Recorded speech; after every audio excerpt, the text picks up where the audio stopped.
Hey everyone, welcome back to Accountancy Easy Learn. Hello students, ಇವತ್ತು ನಾನು financial statements of company ಟಾಪಿಕನ್ನು discuss ಮಾಡ್ತಿದ್ದೀನಿ. It is a very important topic. ನಿಮ್ಮ ಮುಂದಿನ academic ಹಾಗೆ career ಜರ್ನಿಗೆ ಕೂಡ ಈ ಒಂದು ಟಾಪಿಕ್ ಬಹಳನೇ ಇಂಪಾರ್ಟೆಂಟ್ ಇದೆ.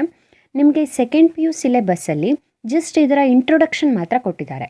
ಇಲ್ಲಿ ನೀವು ಫಾರ್ಮ್ಯಾಟ್ಸ್ ಹೇಗಿರುತ್ತೆ ಅನ್ನೋದನ್ನು ತಿಳ್ಕೊಳ್ತೀರಿ, ಹಾಗೆಯೇ ಕೆಲವು ಸಿಂಪಲ್ ಪ್ರಾಬ್ಲಮ್ಸನ್ನು ಸಾಲ್ವ್ ಮಾಡಬೇಕಾಗತ್ತೆ. So in today's session let's discuss meaning, features and objectives of financial statement, benefits and limitations of financial statements, and types of financial statements of company and their format. Let's get started. ನಿಮಗೆ accounting process ಗೊತ್ತಿದೆ ಅಲ್ವಾ? ಮೊದಲಿಗೆ business ಟ್ರಾನ್ಸಾಕ್ಷನನ್ನು identify ಮಾಡಿ ಅದನ್ನು day to day systematic ಆಗಿ ಜರ್ನಲಲ್ಲಿ record ಮಾಡ್ತಾ ಬರ್ತೀವಿ. ನೆಕ್ಸ್ಟ್ ಪೀರಿಯಾಡಿಕಲಿ ಆ ಎಂಟ್ರೀಸ್ಗಳನ್ನು ಲೆಡ್ಜರ್ಗೆ ಟ್ರಾನ್ಸ್ಫರ್ ಮಾಡ್ತೀವಿ. ಅದಾದ ನಂತರ ಇಯರ್ ಎಂಡ್ಗೆ ಟ್ರಯಲ್ ಬ್ಯಾಲೆನ್ಸನ್ನು ಪ್ರಿಪೇರ್ ಮಾಡಿ ಯಾವ್ಯಾವ ಅಕೌಂಟ್ ಎಷ್ಟು ಬ್ಯಾಲೆನ್ಸ್ ತೋರಿಸ್ತಿದೆ ಅಂತ ಸಮಪ್ ಮಾಡ್ತೀವಿ. ಅದರ ನಂತರದಲ್ಲಿ ನಾವು ಆ ವರ್ಷದ ಎಂಡಲ್ಲಿ ನಮ್ಮ ಬಿಸ್ನೆಸ್ ಪರ್ಫಾರ್ಮೆನ್ಸ್ ಹೇಗಿದೆ, ಪ್ರಾಫಿಟ್ ಆಗಿದೆಯಾ ಅಥವಾ ಲಾಸ್ ಆಗಿದೆಯಾ, ಆಸ್ತಿ ಅಥವಾ ಅಸೆಟ್ ಎಷ್ಟಿದೆ, ಎಷ್ಟು ಬಂಡವಾಳ ಅಥವಾ ಕ್ಯಾಪಿಟಲ್ ಇದೆ, ಬೇರೆಯವರಿಗೆ ಕೊಡಬೇಕಾದಂಥ ಹಣ ಎಷ್ಟು ಅಥವಾ ಲಯಬಿಲಿಟೀಸ್ ಎಷ್ಟು, ಇದನ್ನೆಲ್ಲ ನೋಡಬೇಕಾಗತ್ತೆ ಅಲ್ವಾ? ಹಾಗೆ ನೋಡೋದ್ರಿಂದ ಆ ವರ್ಷದ ಚಿತ್ರಣ ನಮಗೆ ಸಿಗತ್ತೆ. ಹಾಗೆ ಬಿಸ್ನೆಸ್ಸನ್ನು ನೆಕ್ಸ್ಟ್ ಇಯರ್ ಕಂಟಿನ್ಯೂ ಮಾಡುವಾಗ ಇಫೆಕ್ಟಿವ್ ಆಗಿ ಡಿಸಿಷನ್ಸನ್ನು ತಗೊಳ್ಬೋದು. ಹೀಗೆ ಮುಂದೆ ಬಿಸ್ನೆಸ್ ನಡೆಸೋದು ಈಸಿ ಆಗಲಿ ಅಂತಲೇ ಪ್ರತಿ ವರ್ಷ ಈ ರೀತಿ ಎಲ್ಲ ಟ್ರಾನ್ಸಾಕ್ಷನ್ಗಳನ್ನು ಸಮಪ್ ಮಾಡಿ ಬಿಸ್ನೆಸ್ ಪರ್ಫಾರ್ಮೆನ್ಸ್ ಮತ್ತು ಪೊಸಿಷನ್ ಬಗ್ಗೆ ಒಂದು ರಿಪೋರ್ಟನ್ನು ರೆಡಿ ಮಾಡ್ತೀವಿ. ಇದಕ್ಕೇನೆ ನಾವು ಫಿನಾನ್ಷಿಯಲ್ ಸ್ಟೇಟ್ಮೆಂಟ್ಸ್ ಅಂತ ಕರೆಯೋದು. ಪ್ರಾಫಿಟ್ ಅಥವಾ ಲಾಸ್ ಎಷ್ಟಾಗಿದೆ ಅಂತ ನೋಡೋಕ್ಕೆ ಪ್ರಾಫಿಟ್ ಆ್ಯಂಡ್ ಲಾಸ್ ಸ್ಟೇಟ್ಮೆಂಟನ್ನು ಪ್ರಿಪೇರ್ ಮಾಡ್ತೀವಿ. ಹಾಗೆ ಬಿಸ್ನೆಸ್ಸಲ್ಲಿ ಅಸೆಟ್, ಲಯಾಬಿಲಿಟಿ, ಕ್ಯಾಪಿಟಲ್ಗಳ ಪೊಸಿಷನ್ ಹೇಗಿದೆ ಅಂತ ನೋಡೋದಕ್ಕೆ ಬ್ಯಾಲೆನ್ಸ್ ಶೀಟನ್ನು ಪ್ರಿಪೇರ್ ಮಾಡ್ತೀವಿ. ನೀವು ಫಸ್ಟ್ PUCಲಿ ಇದ್ರ ಬಗ್ಗೆ ತಿಳ್ಕೊಂಡಿದ್ದೀರಿ. ಟ್ರಯಲ್ ಬ್ಯಾಲೆನ್ಸಲ್ಲಿ ಕೊಟ್ಟಿರೋ ಎಲ್ಲ ಅಕೌಂಟ್ಗಳನ್ನು ಎಕ್ಸ್ಪೆನ್ಸ್, ಇನ್ಕಮ್ಸ್, ಅಸೆಟ್ಸ್, ಲಯಾಬಿಲಿಟೀಸ್ ಮತ್ತು ಕ್ಯಾಪಿಟಲ್ಸ್ ಈ ಕ್ಯಾಟಗರಿಗಳಲ್ಲಿ ಡಿವೈಡ್ ಮಾಡಿ ಸ್ಟೇಟ್ಮೆಂಟ್ಸ್ಗಳಲ್ಲಿ ಎಂಟ್ರಿ ಮಾಡ್ತಾ ಹೋಗ್ತೀವಿ ಅಲ್ವಾ? ಇದರ ಜೊತೆಗೆ ಇಯರ್ ಎಂಡಲ್ಲಿ ಬರುವಂಥ ಕೆಲವೊಂದು ಅಡ್ಜಸ್ಟ್ಮೆಂಟ್ಸ್ಗೆ ಕೂಡ ಇಫೆಕ್ಟನ್ನು ಕೊಡ್ತೀವಿ. ಇದೆಲ್ಲ ಪ್ರೊಸೆಸ್ ಎಲ್ಲ ಫಾರ್ಮ್ ಆಫ್ ಆರ್ಗನೈಸೇಷನ್ಗಳಲ್ಲಿ ಕೂಡ ಸೇಮ್ ಇರುತ್ತೆ. ಆದರೆ ಕಂಪ್ನಿಯಲ್ಲಿ ಫೈನಾನ್ಷಿಯಲ್ ಸ್ಟೇಟ್ಮೆಂಟ್ಸ್ಗಳನ್ನು ಸ್ವಲ್ಪ ಡಿಫ್ರೆಂಟ್ ಆಗಿ ನಾವು ಪ್ರಿಪೇರ್ ಮಾಡಬೇಕಾಗತ್ತೆ. ಯಾಕಂದರೆ ಅಲ್ಲಿ ಶೇರ್ ಕ್ಯಾಪಿಟಲ್ ಅನ್ನುವಂಥ ಒಂದು ಕಾನ್ಸೆಪ್ಟ್ ಇರುತ್ತಲ್ವಾ? ಹಾಗಾಗಿ ಅದರ ರಿಲೇಟೆಡ್ ಕೆಲವೊಂದಷ್ಟು ಟರ್ಮ್ಸ್ ಎಕ್ಸ್ಟ್ರಾ ಬಂದಿರುತ್ತೆ ಅಥವಾ ಕೆಲವೊಂದಷ್ಟು ಅಕೌಂಟ್ಸ್ ಆ್ಯಡ್ ಆಗಿರುತ್ತೆ. ಹಾಗೆಯೇ ಕಂಪ್ನಿ ಅನ್ನೋದು ಒಂದು ಲಾರ್ಜ್ ಬಿಸ್ನೆಸ್ ಆರ್ಗನೈಸೇಷನ್ ಆಗಿರೋದ್ರಿಂದ ಮತ್ತೆ ಅಲ್ಲಿ ಬಹಳಷ್ಟು ಜನ ಇನ್ವಾಲ್ವ್ ಆಗಿರೋದ್ರಿಂದ ಕಂಪನಿಯ ಫೈನಾನ್ಷಿಯಲ್ ಸ್ಟೇಟ್ಮೆಂಟ್ಸನ್ನು ಇದೇ ರೀತಿಯಾಗಿ ಪ್ರಿಪೇರ್ ಮಾಡಬೇಕು ಅಂತ ಒಂದು ಫಾರ್ಮ್ಯಾಟ್ ಇದೆ. ಅದನ್ನು ಕಂಪನೀಸ್ ಆ್ಯಕ್ಟ್ ಹೇಳಿದೆ. ಅದೇ ಪ್ರಕಾರ ನಾವು ಪ್ರಿಪೇರ್ ಮಾಡಬೇಕಾಗತ್ತೆ. ಅದು ಹೇಗೆ ಅನ್ನೋದನ್ನು ನೋಡೋಣ. But mean while let's see the meaning of financial statements. Financial statements are the basic and formal annual reports through which the corporate management communicates financial information to its owners and various other external users of information. Means, financial statement are the basic and formal annual reports. ಅಂದರೆ ಅದನ್ನು ವರ್ಷ ನಾವು prepare ಮಾಡ್ತೀವಿ ಅಲ್ವಾ? It is the annual report. Formal ಆಗಿರುವಂಥ ಮತ್ತು basic ಆಗಿ ಬೇಕಾಗಿರುವಂಥ annual reports through which the corporate management communicates. ಯಾವುದ್ರ ಮೂಲಕ ಮ್ಯಾನೇಜ್ಮೆಂಟ್, ಕಾರ್ಪೊರೇಟ್ ಮ್ಯಾನೇಜ್ಮೆಂಟ್ ಏನಿದೆ ಅದು ಕಮ್ಯುನಿಕೇಟ್ ಮಾಡುತ್ತೆ. ಯಾವುದನ್ನು ಕಮ್ಯುನಿಕೇಟ್ ಮಾಡುತ್ತೆ? ಫೈನಾನ್ಷಿಯಲ್ ಇನ್ಫಾರ್ಮೇಷನನ್ನು ಕಮ್ಯುನಿಕೇಟ್ ಮಾಡುತ್ತೆ.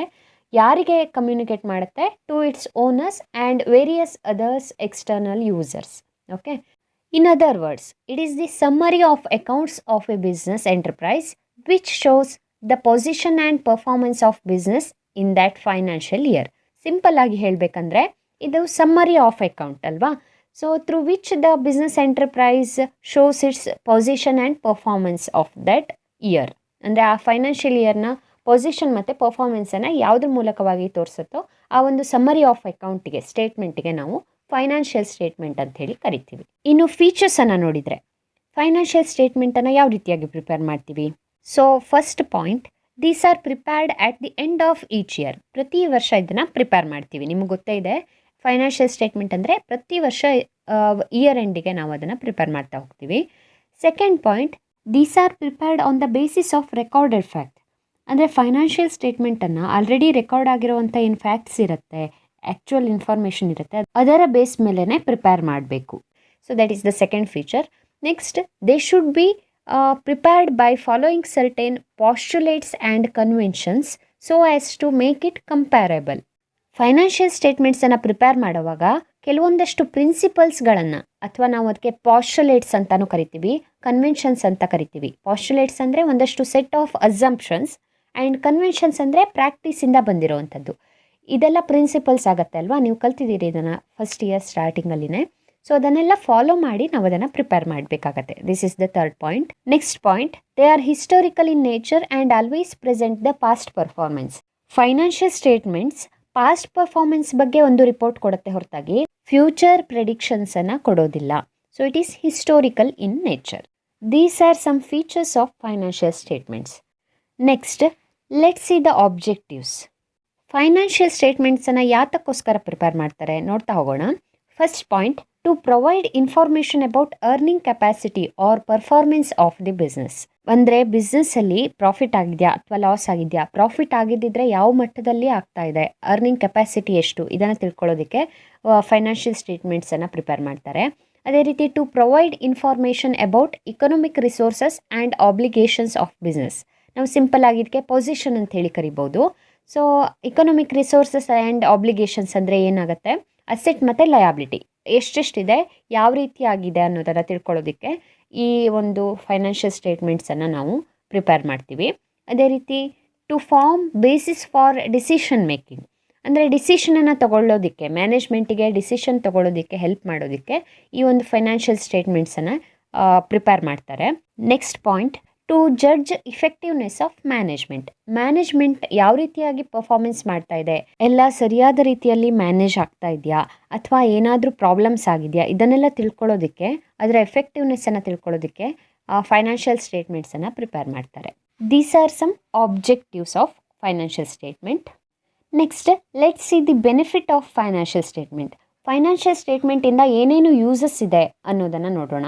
First point, it provides basic input for industrial taxation and other economic policies of government. Government ತನ್ನ ಪಾಲಿಸಿಗಳನ್ನು ರಚಿಸುವಾಗ, economic policy ಇರ್ಬೋದು, ಟ್ಯಾಕ್ಸೇಷನ್ ಪಾಲಿಸಿ ಇರ್ಬೋದು, ಇದನ್ನು ರಚಿಸುವಾಗ ಬೇರೆ ಬೇರೆ ಇಂಡಸ್ಟ್ರಿಯಲ್ಲಿ ಯಾವ ರೀತಿಯಾಗಿ ಪರ್ಫಾರ್ಮೆನ್ಸ್ ನಡೀತಾ ಇದೆ ಅನ್ನೋದನ್ನು ಸ್ಟಡಿ ಮಾಡಿ ಆಮೇಲೆ ಪಾಲಿಸೀಸನ್ನು ಫಾರ್ಮ್ ಮಾಡುತ್ತೆ. ಇದು ಒಂದು benefit. Next benefit, it helps prospective investors to take decisions about investing in company. So prospective investors ಅಂದರೆ ಯಾರು, ಫ್ಯೂಚರಲ್ಲಿ ಆ ಕಂಪ್ನಿಯ ಶೇರ್ಸ್ ಅಥವಾ ಡಿಬೆಂಚರ್ಸಲ್ಲಿ ಇನ್ವೆಸ್ಟ್ಮೆಂಟ್ ಮಾಡಬೇಕು ಅಂತಿರೋರು, ಅವರು ಕೂಡ ಈ ಒಂದು ಫೈನಾನ್ಷಿಯಲ್ ಸ್ಟೇಟ್ಮೆಂಟಲ್ಲಿರೋವಂಥ ಇನ್ಫಾರ್ಮೇಷನ್ ನೋಡಿ ಅವರ ಡಿಸಿಷನ್ಸನ್ನು ತೊಗೊಳ್ಬೋದು ಅಲ್ವಾ. So it helps them.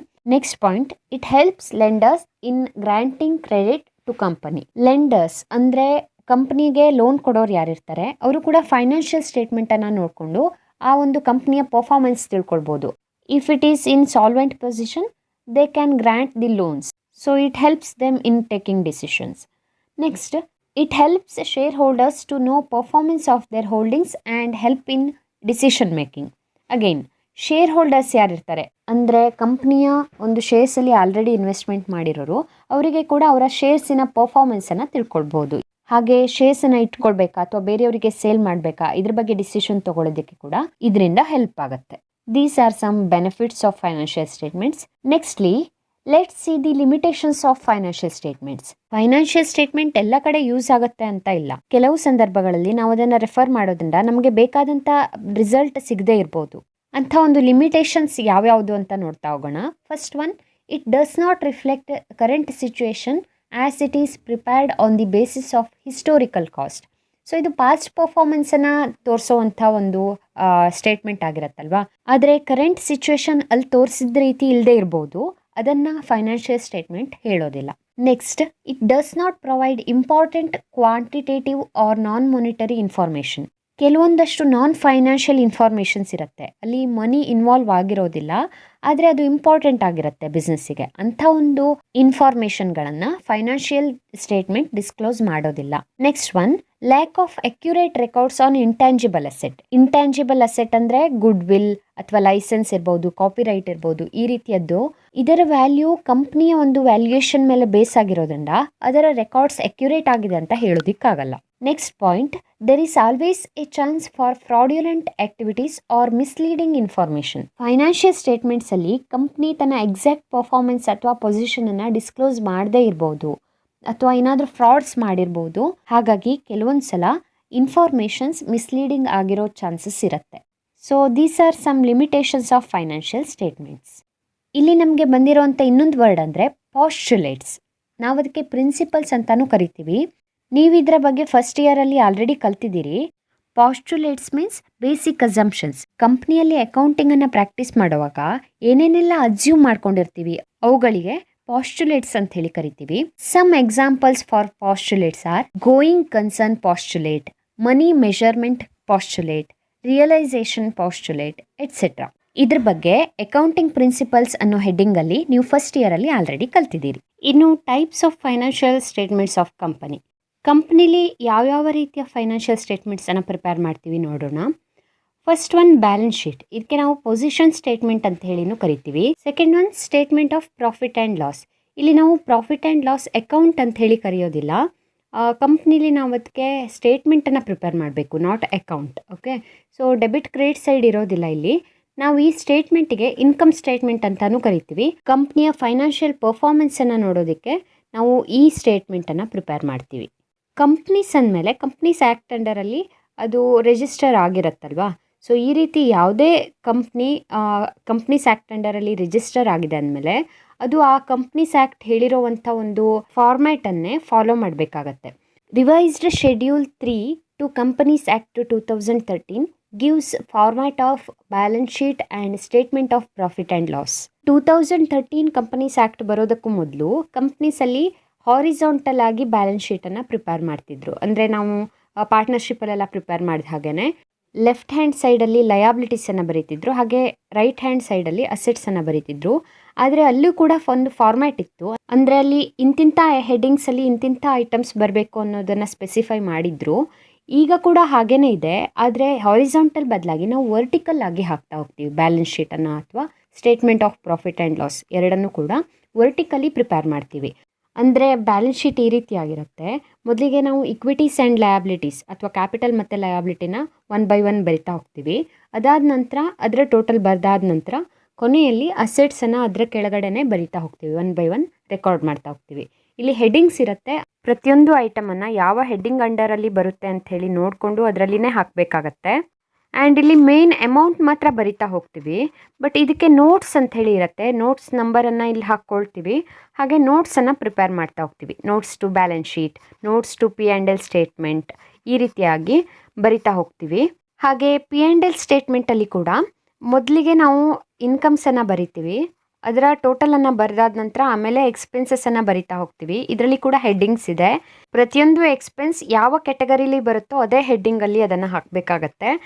ಆ ನಂತರದಲ್ಲಿ ಟೋಟಲ್ ಇನ್ಕಮಲ್ಲಿ ಟೋಟಲ್ ಎಕ್ಸ್ಪೆನ್ಸಸ್ಸನ್ನು ಮೈನಸ್ ಮಾಡಿ ಎಷ್ಟು ಪ್ರಾಫಿಟ್ ಅಥವಾ ಲಾಸ್ ಆಗ್ತಾ ಇದೆ ಅಂಥೇಳಿ ಕ್ಯಾಲ್ಕುಲೇಟ್ ಮಾಡ್ತೀವಿ.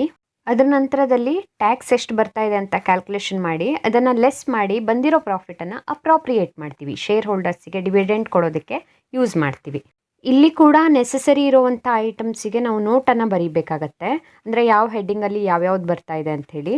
ಇದಕ್ಕೆ notes to profit and losses statement ಅಂತ ಹೇಳಿ ಕರಿತೀವಿ. ಸೊ ಇದೆರಡೂ ಸ್ಟೇಟ್ಮೆಂಟ್ಸನ್ನು ವರ್ಟಿಕಲ್ ಆಗಿ ನಾವು ಪ್ರಿಪೇರ್ ಮಾಡ್ತೀವಿ. ಈ ಎರಡೂ ಸ್ಟೇಟ್ಮೆಂಟ್ಸಲ್ಲಿ ಬರುವಂಥ ಹೆಡ್ಡಿಂಗ್ಸ್, ಸಬ್ ಹೆಡ್ಡಿಂಗ್ಸ್, ಹಾಗೆ ಯಾವ್ಯಾವ ಐಟಮ್ ಯಾವ್ಯಾವ ಹೆಡ್ಡಿಂಗ್ಸ್ ಅಂಡರಲ್ಲಿ ಹೋಗುತ್ತೆ ಇದನ್ನೆಲ್ಲ ನಾನು ನೆಕ್ಸ್ಟ್ ಸೆಷನಲ್ಲಿ ಡೀಟೇಲ್ ಆಗಿ ಹೇಳ್ತೀನಿ. ಇವತ್ತು ಡಿಸ್ಕಸ್ ಮಾಡಿರುವಂಥ ಈ ಟಾಪಿಕಲ್ಲಿ ಇನ್ನೇನಾದರೂ ಡೌಟ್ಸ್ ಇದ್ದರೆ ನಿಮ್ಮ ಕಮೆಂಟ್ಸ್ ಮೂಲಕ ನೀವು ತಿಳಿಸ್ಬೋದು. ಹಾಗೆ ಈ ವಿಡಿಯೋ ಇಷ್ಟ ಆಗಿದ್ದರೆ ಲೈಕ್ ಮತ್ತು ಶೇರ್ ಮಾಡೋದನ್ನು ಖಂಡಿತ ಮರಿಬೇಡಿ. And subscribe to accountancy easy learn for more videos. I'll be back soon with next part. Until then, enjoy the learning.